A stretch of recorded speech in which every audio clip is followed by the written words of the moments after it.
Bienvenidos todos y todas a este seminario de historia del siglo XIX. Hoy tendremos un tema muy interesante porque constituye, sin la menor duda, uno de los problemas estructurales de la nación colombiana que no hemos podido superar, y es el problema de la violencia y de la guerra. Hoy estudiaremos las guerras civiles del siglo XIX. Miraremos el contexto histórico y el desarrollo de esas guerras. Vamos a hacerlo de tal manera que cree la mayor capacidad expositiva y didáctica a la cual pueda acceder cualquier persona del común, no solamente los estudiantes que se están formando en ciencia política, sino líderes sociales, indígenas, campesinos, trabajadores, que puedan de alguna manera explorar en la historia del siglo XIX el origen de los problemas estructurales de la nación y en particular de problemas que los afectan tanto como la guerra y la violencia. Entonces, observaremos las guerras civiles del siglo XIX en su contexto histórico y desarrollo. Sin embargo, debemos introducir una línea de reflexión que nos permita entender la razón por la cual se generaron las guerras que vamos a estudiar, 9 guerras en el siglo XIX.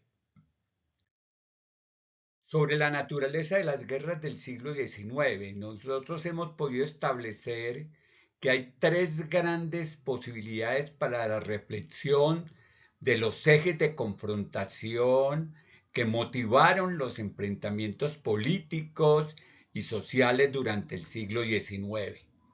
Un primer eje es las guerras que se dieron en torno a la definición del sujeto político, de la nación como tal, de la república, de la institucionalidad.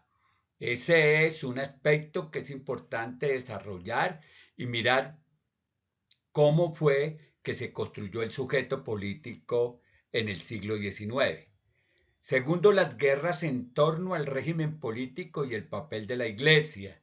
Habíamos visto y hemos precisado en distintas exposiciones la lucha que se da entre liberales y conservadores por la participación de la Iglesia y las formas como ésta se relaciona con el Estado y con la formación de las ciudadanías a través de la educación.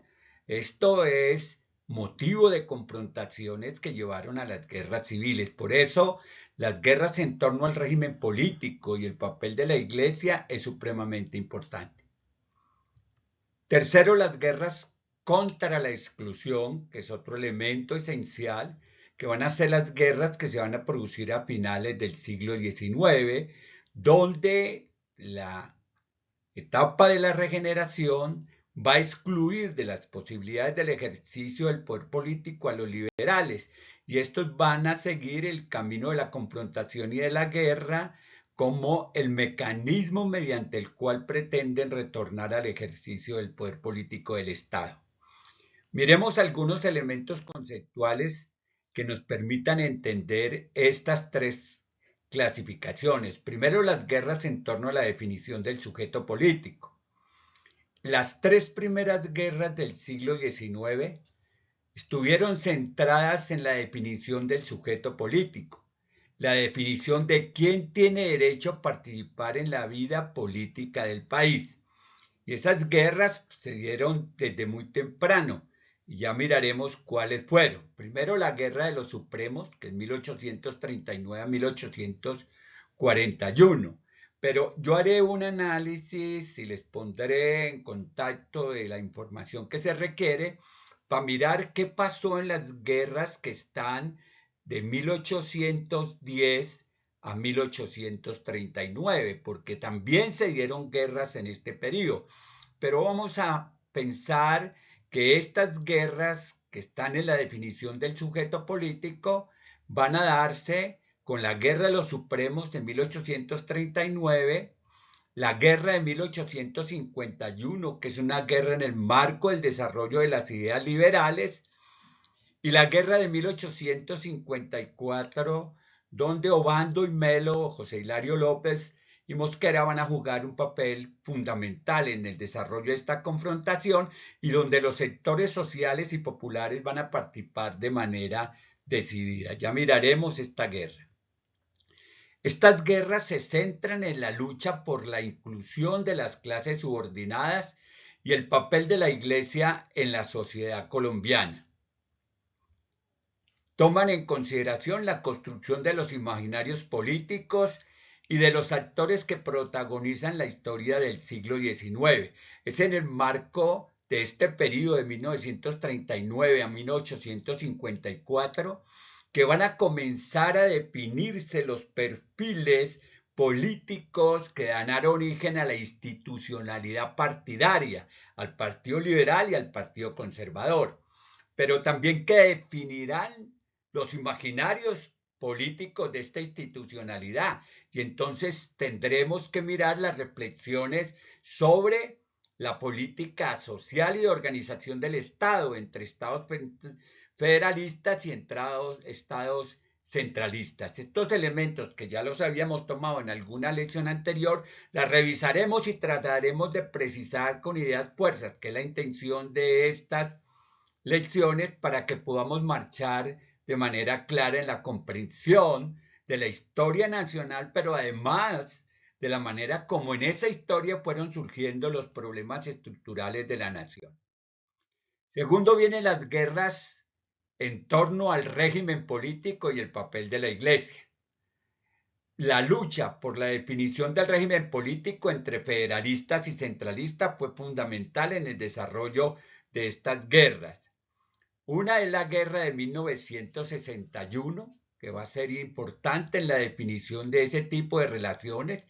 Es una guerra que va a estar centrada en los avances que está teniendo el pensamiento liberal y las formas de organización del Estado en torno a los imaginarios liberales clásicos y a la ortodoxia liberal. Segundo, la guerra de 1876, que son guerras en las cuales se van a confrontar las dos instituciones políticas en un universo en el que se establecen las líneas divisorias entre una colectividad y la otra colectividad. Ya miraremos la razón de estas guerras, cómo se desarrollaron y cuáles fueron sus protagonistas. Y luego está la guerra de 1885 que cierra el ciclo de las confrontaciones entre liberales y conservadores en la fase de desarrollo de la institucionalidad liberal y abre un espacio a esa alianza que se produce entre liberales moderados y conservadores que va a dar origen a la Constitución de 1886 como consecuencia de la victoria de la alianza entre liberales moderados, independientes y conservadores en la guerra del 85, que permite el establecimiento de una nueva constitución centralista y que da origen a la República de Colombia. Estas guerras buscan definir la relación que se establece entre el Estado central y las regiones, subregiones y localidades. En alguna medida, el corazón de estas guerras giran en torno a la organización administrativa del poder del Estado entre federalistas y centralistas. Ya veremos esto. Igualmente se desarrolla la contradicción entre el Estado y la Iglesia en torno a la educación, la libertad de cultos y el concordato. Y se producirán hechos importantes como la expulsión de los jesuitas, por una parte, y la expropiación por parte del Estado de los patrimonios acumulados por la Iglesia provenientes de las manos muertas.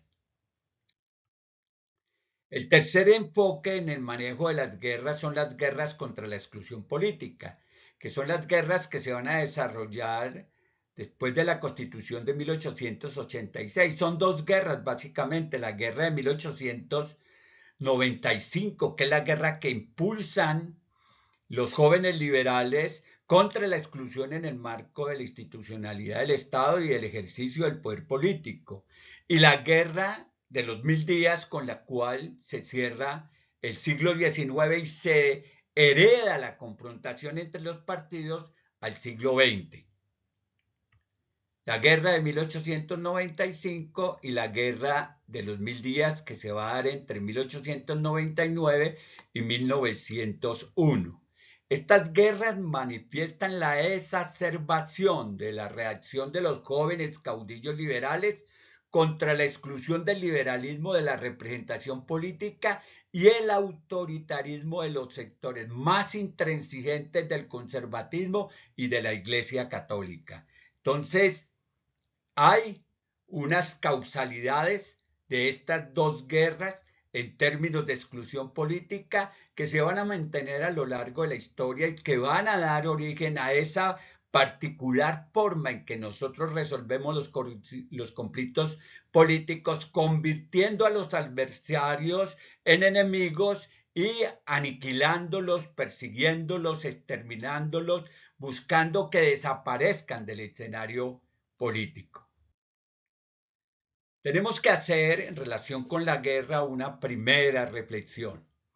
Esa primera reflexión nos tiene que llevar a mirar el impacto que la guerra tiene en la sociedad colombiana y cómo la violencia y la guerra entran a ser parte de los imaginarios culturales de la nación y se desarrollan históricamente de una manera que lesionan profundamente las posibilidades de convivencia y de construcción de escenarios democráticos sólidos.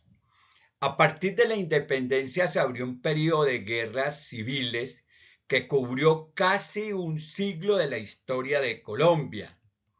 La guerra civil es la que tiene lugar entre dos bandos o más grupos al interior de un mismo estado. Esta es una definición sencilla de guerras civiles, cuando grupos distintos se confrontan entre ellos por la lucha, en una lucha por el ejercicio del poder político y el manejo institucional de ese poder político. Pero esas guerras civiles se dan al interior de un mismo estado. Se entiende por guerra civil todo movimiento armado en la que participan las masas populares, campesinos, artesanos, estudiantes, indígenas, sectores sociales en general. Las guerras civiles en Colombia han sido de resistencia y restauración y han marcado profundamente el comportamiento político y social de la sociedad colombiana. Pero mire estas características. Primero, las guerras han sido de resistencia. La guerra, por ejemplo, de los comuneros o las guerras de independencia o las guerras de la reconquista que miraremos rápidamente, se dieron como consecuencia de la resistencia al medio colonial. Pero las guerras después de la construcción de la República son guerras de restauración de modelos específicos de ejercicio del poder político al interior de la nación. Entender el contexto de los intereses y lógicas que motivaron esas guerras nos permite comprender los desenvolvimientos de la historia política de la nación, pero sobre todo nos permite hacernos a una idea de cómo fueron surgiendo los llamados problemas estructurales de la nación y en este caso cómo surgieron las guerras y el ejercicio de la violencia como un factor determinante del escenario político y de la manera como manejamos nuestras contradicciones y diferencias políticas e ideológicas. Causas de las guerras civiles.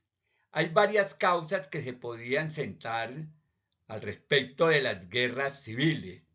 Las guerras de independencia dejaron en pie la estructura social de la colonia. No es que nos independizamos y toda la colonia desaparece, no. Sobre ese armazón de privilegios esclavistas y encomenderos se quiso insertar una estructura democrática liberal, un sistema de derechos burgués, un estado de leyes que no se asimilaba fácilmente a la realidad económica y social de la nación. El peso del régimen colonial y las ideas liberales y transformadoras no logran encajar rápidamente para desplazar el modelo colonial e instaurar un modelo mucho más liberal. Se construye un régimen republicano sobre el principio de la libertad para resolver 4 problemas. El primero, el modelo de organización del Estado. ¿Qué tipo de Estado debía ser el que debía conducir la naciente nación?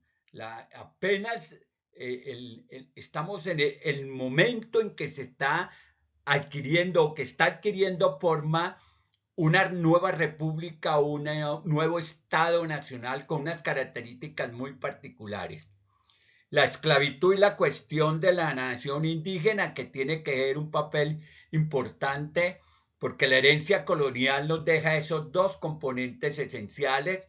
El modelo esclavista que va a perdurar, no es que la independencia le va a dar la libertad a los esclavos, no, incluso los que participan en el desarrollo de las guerras de independencia son esclavistas, hacendados esclavistas, tienen esclavos. Y entonces todo el compromiso que Bolívar adquirió con Petión de que por donde fueran los ejércitos libertadores debía irse produciendo la liberación de los esclavos negros, eso no se va a dar. Y la otra es la cuestión nacional de los indígenas, la forma en que se han organizado las comunidades indígenas después del exterminio que sufrieron durante el periodo colonial, cómo se construyen en el marco de una nación nueva, qué lugar van a ocupar los indígenas, porque se va a pasar de unas castas a grupos sociales y los indígenas tienen un lugar en el marco de esa nueva nación porque son los ancestros que poblaron estos territorios y los cuales fueron agredidos por el régimen colonial. Y las relaciones entre Estado y la Iglesia, que son esencialmente relaciones de conflicto, cuando se dividen las colectividades y los conservadores establecen una estrecha alianza con las formas del pensamiento y con las costumbres heredadas de la colonia y acceden de manera clara a conciliar y establecer alianzas con las instituciones coloniales, entre ellas la institución de la Iglesia. Y en esa relación Estado-Iglesia se va a construir una frontera entre las colectividades políticas que va a llevar a la confrontación armada y a la guerra civil.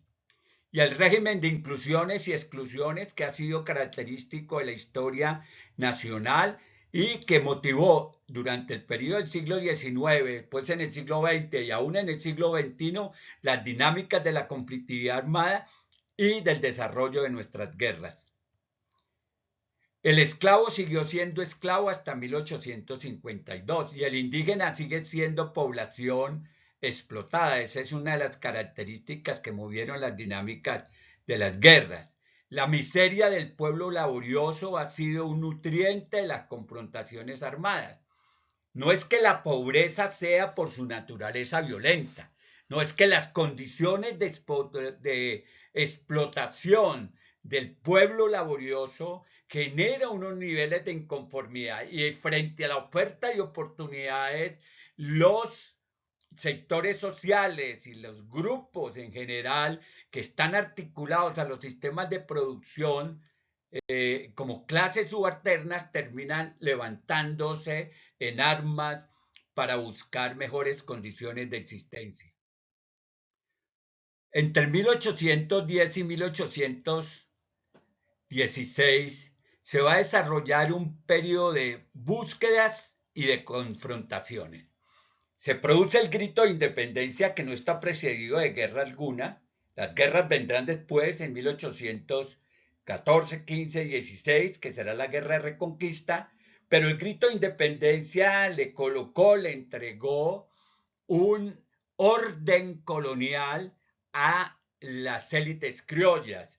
Y entonces comienza a producirse al interior de esas élites unas confrontaciones por la manera de organización y de conducción del Estado.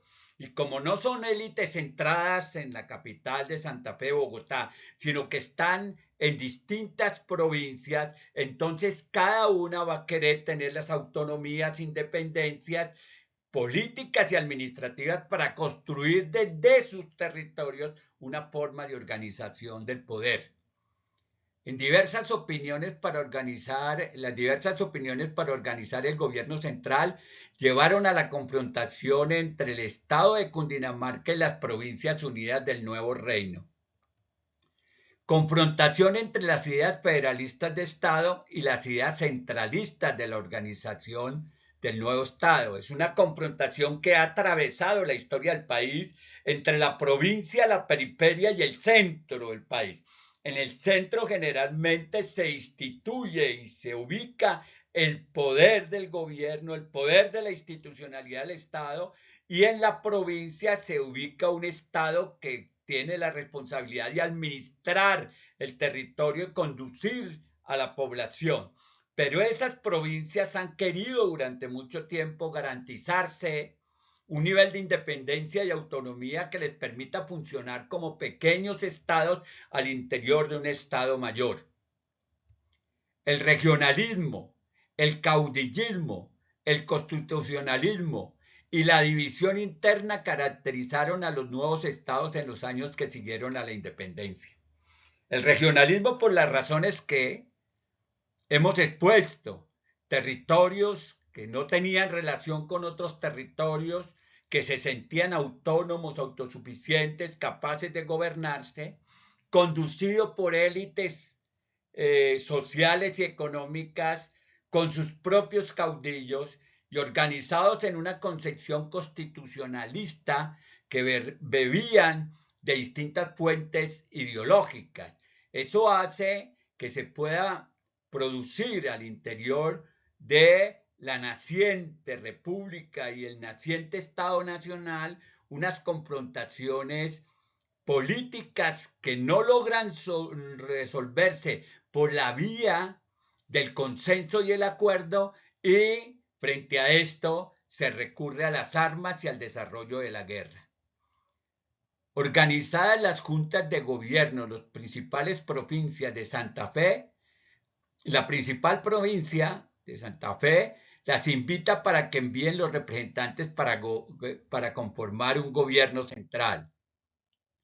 Pero hay un elemento esencial, y es que muchas de las provincias están pensando en un Estado federal, siguiendo algunos ejemplos que preceden la independencia o que, desarrollados en el marco de los procesos de independencia, fueron construyéndose en sistemas confederados o en sistemas federales. Y recordemos que la experiencia de Estados Unidos, que es un sistema federal, va a pesar sobre la organización de la organización política y de la institucionalidad política nuestra. Pero también México es un Estado federal, Brasil es un Estado federal, Argentina es un Estado federal. Entonces hay una serie de instituciones estatales federales que tenemos en la región y en América Latina, pues que hacen que la dinámica de la confrontación entre los distintos puntos de vista en torno a la organización del Estado, entre un Estado federal y un Estado centralizado, se agudice en nuestra sociedad. Las provincias rechazan la iniciativa del centralismo e impulsan la conformación de un sistema federal.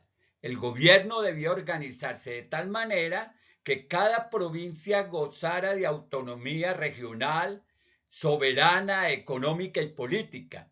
Las provincias debían estar guiadas por un pacto de federación y representadas por un organismo central, el Congreso, que se ubicaba en la capital del territorio, que seguramente se consideraba era Santa Fe de Bogotá.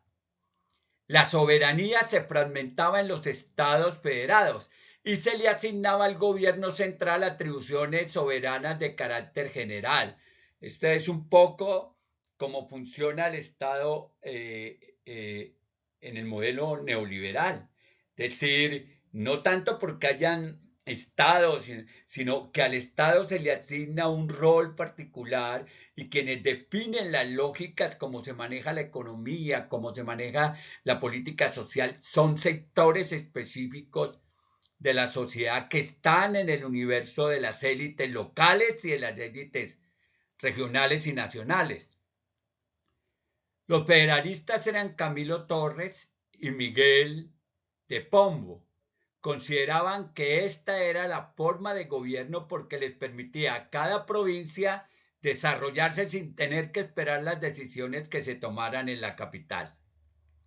Sostenían que la autonomía regional estaba muy institucionalizada en las colonias y en ellas los derechos legales. Argumentaban la diversidad geográfica, que ha sido uno de los grandes problemas que hemos tenido nosotros para podernos conectar.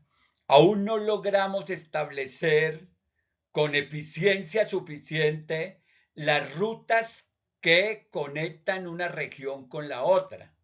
La falta de comunicación entre las provincias, las distancias para ejercer una administración central unitaria, la necesidad de un sistema político que emulara el progreso de la provincia, hacen parte de las causas que generaron este tipo de guerra entre federalistas y centralistas. Las ideas federalistas fueron plasmadas en el Acta de Federación de las Provincias Unidas de la Nueva Granada, un decreto compuesto por 78 artículos con base en el sistema federado norteamericano, como lo señalé anteriormente. Las provincias se consideraban iguales e independientes y conservaban su administración interior y cierto tipo de rentas, la política fiscal. Cedían al Congreso las funciones militares, que es un poco el modelo de Estado neoliberal en ese tiempo.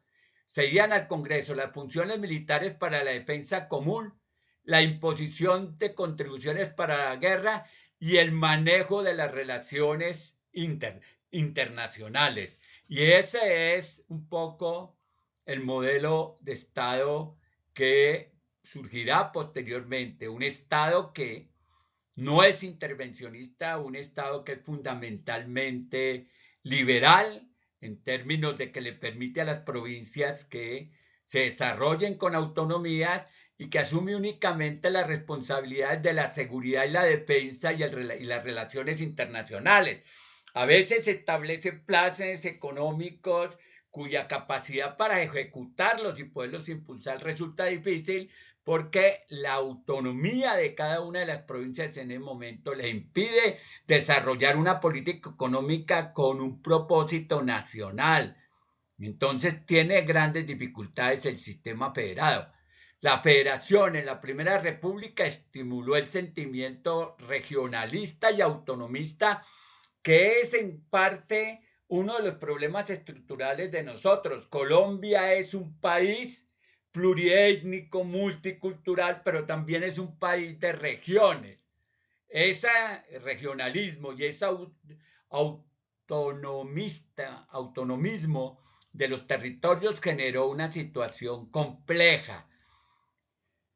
Motivó a los estados a sancionar las propias constituciones. En este momento van a darse las constituciones de Tunja, Cartagena, Antioquia y Cundinamarca, que son grandes estados, porque los departamentos posteriormente se conformarán sobre la segregación de esas grandes provincias. ¿Qué planteaba en su contra del federalismo, en contra del federalismo del sistema centralista? El centralismo parte del supuesto que la soberanía es indivisible y que se ejerce en la plenitud de sus facultades por un poder único y central.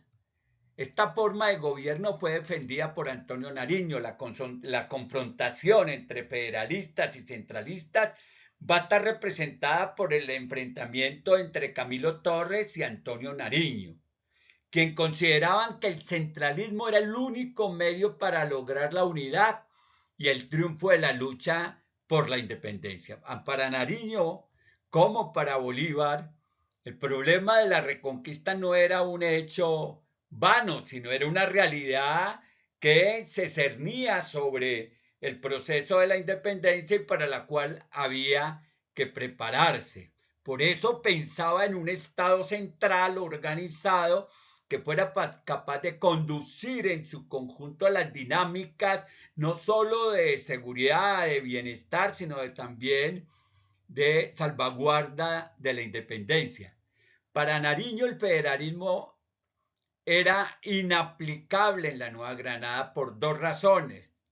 la pobreza de las provincias que no contaban con los recursos suficientes para las autonomías y la carencia de personas capacitadas para gobernar. Y estos dos elementos, la pobreza de los territorios y la incapacidad de la población para gobernar, de los liderazgos en la población para gobernar adecuadamente, se mantiene hasta el día de hoy. Muchas de las provincias y muchos de los territorios de este país dependen en gran medida de las posibilidades de desarrollo, en sus posibilidades de desarrollo, de lo que pueda ofrecerles el gobierno central. Y Nariño tenía claro que no todas las provincias tenían la misma capacidad económica y la misma oferta de liderazgo en términos de la conducción del gobierno. Los centralistas defendían la necesidad de un Estado unitario y fuerte, conducido por un ejecutivo capaz de preparar al país para enfrentar la reacción española, porque siempre el fantasma del retorno de la metrópoli hacia sus tierras de colonización estuvo viva y ocurrió como los centralistas y particularmente Antonio Nariño lo premeditaron.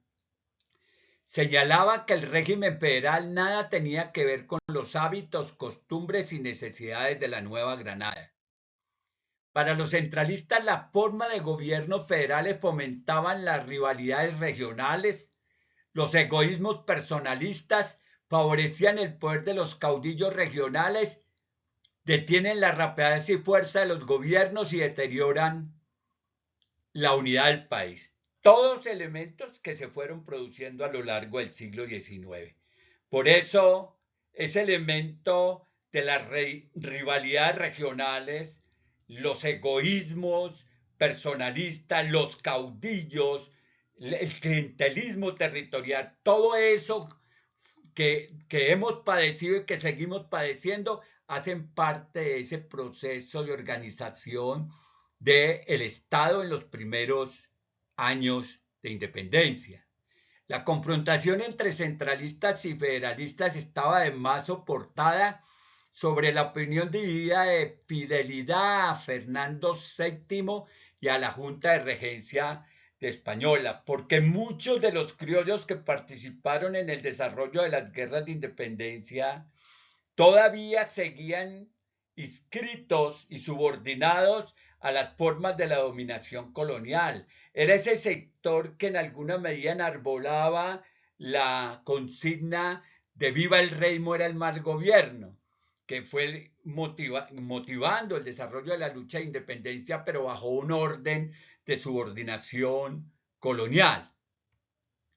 Con el fin de evitar la guerra entre las provincias, en noviembre de 1811 en Bogotá se reúnen algunas provincias y conforman un congreso, redactan un acta federal, crean, según la cual las provincias se unían bajo el nombre de Provincias Unidas de la Nueva Granada y le daban al gobierno un carácter federal.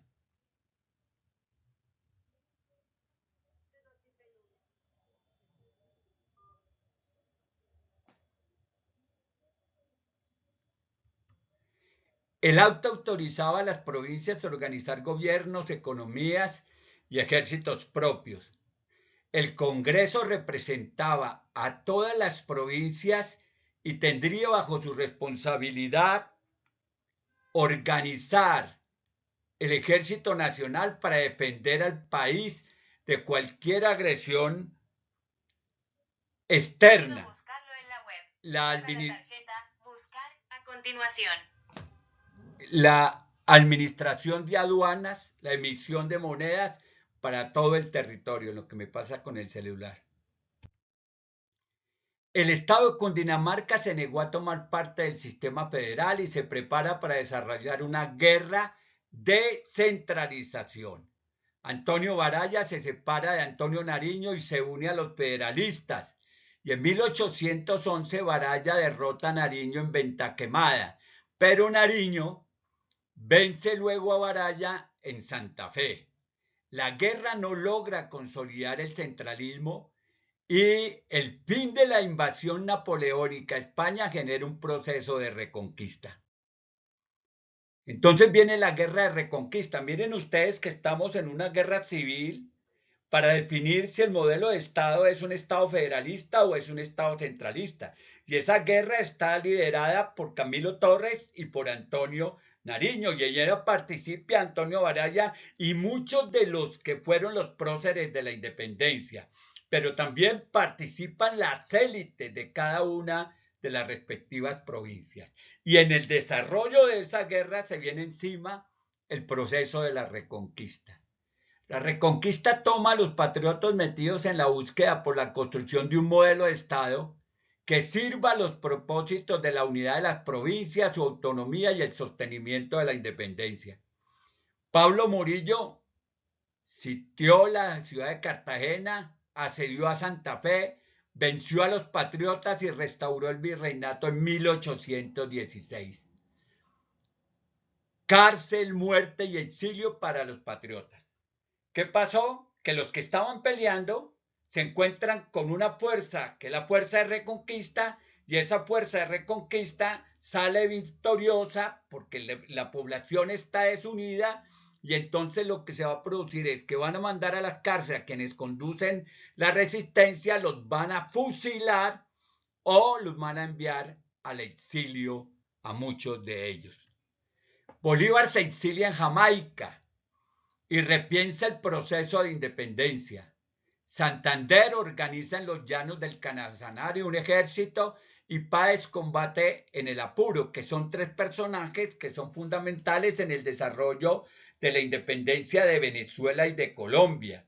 Entonces Bolívar, que está en Jamaica, está en el perito que hace por el Caribe, que va a llevarlo de Jamaica a Haití, de Haití a recuperar el desarrollo de la guerra de independencia. Santander, que está organizando en el Casanare un ejército para desarrollar la lucha de independencia, y Páez, que está combatiendo en el Apure, en Venezuela. Bolívar recibe ayuda de Alejandro Petión en Haití, y Bolívar, con el apoyo inglés en armas y tropas, reinicia la guerra en el Orinoco en 1817. Verifica bajo su mando a Páez y a Santander y derrota a las tropas de Barreiro, lugarteniente de Murillo.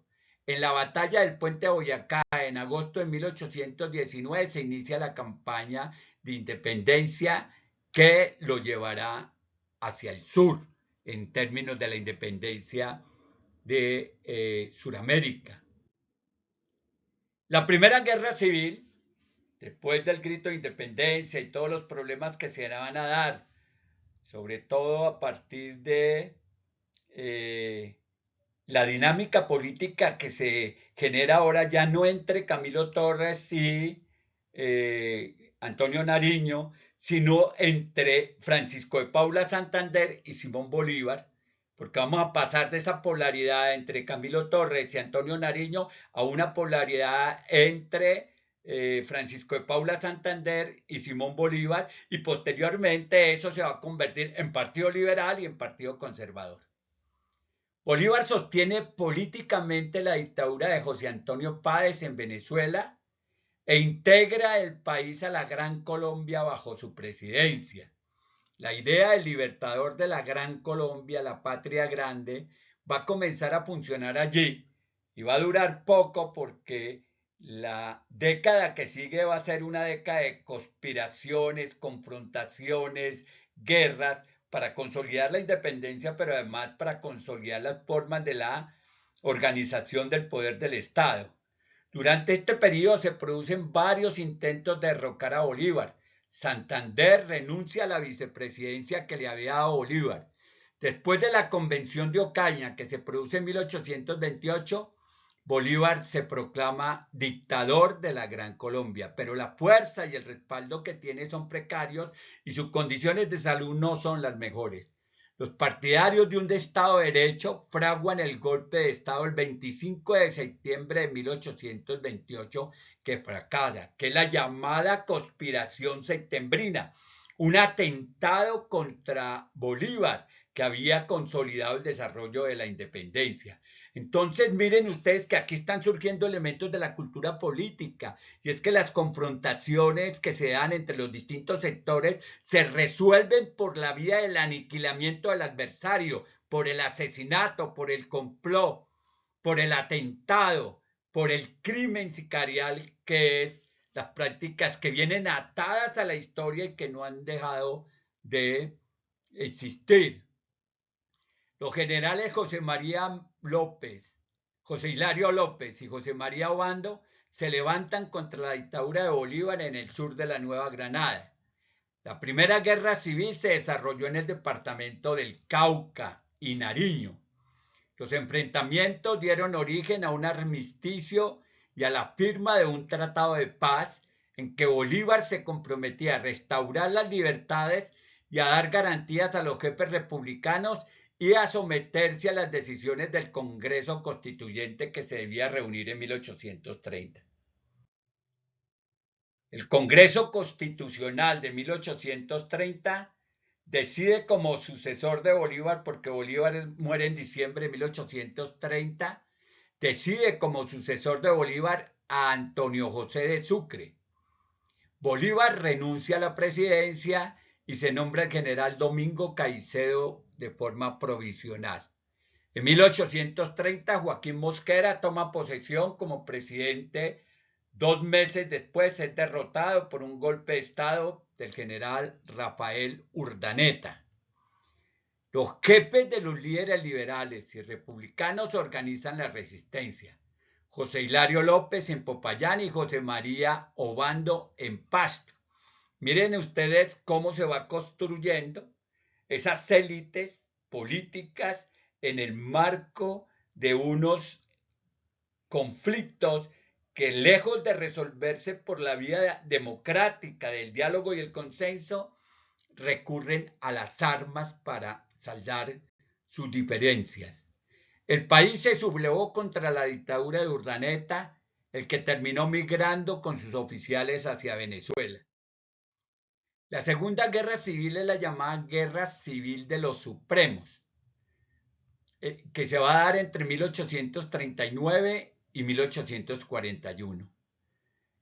Durante el gobierno de José Ignacio Márquez se inicia la primera hegemonía conservadora, porque a lo largo de toda la historia y hasta la fecha, con un pequeño intersticio que estamos viviendo, quienes han gobernado el país son liberales o son conservadores, no hay más.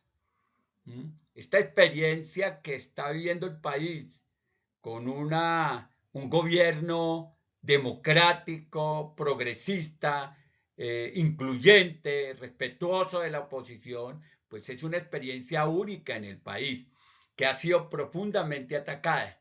Pero aquí, en 1839 y lo que va a haber después de 1886, de la guerra del 85, va a ser gobiernos liberales y gobiernos conservadores.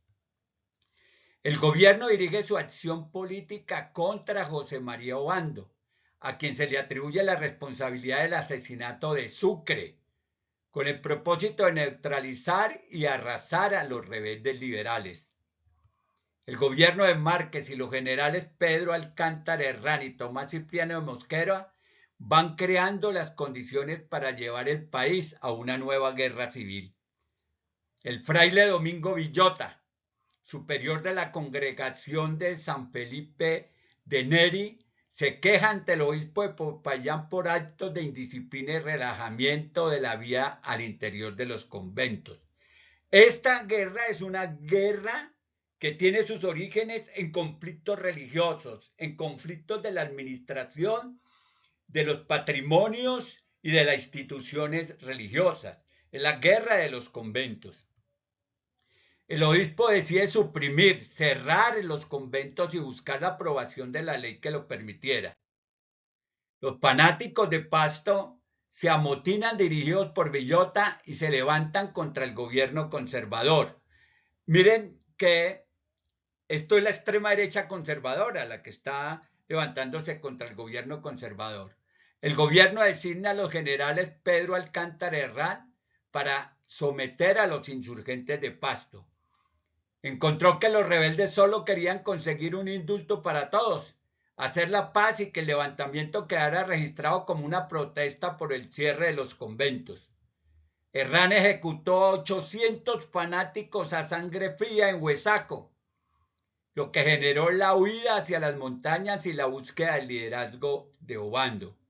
El general Juan José Flores, gobernante del Ecuador, envió guerrillas para perturbar la ciudad. El general Tomás Cipriano de Mosquera llegó a un acuerdo con Flores y dirigió las tropas contra Obando. La falta de unidad de la resistencia fue debilitándola y el gobierno se fue consolidando. ¿Cuáles fueron los resultados de esa guerra? Se nombró a Pedro Alcántara Herrán como presidente conservador y un decreto de amnistía da por superada la guerra. Bueno, vamos a dejar esta sesión acá y en la próxima sesión sobre la guerra del siglo XIX tomaré las guerras que se dan en la segunda mitad del siglo XIX.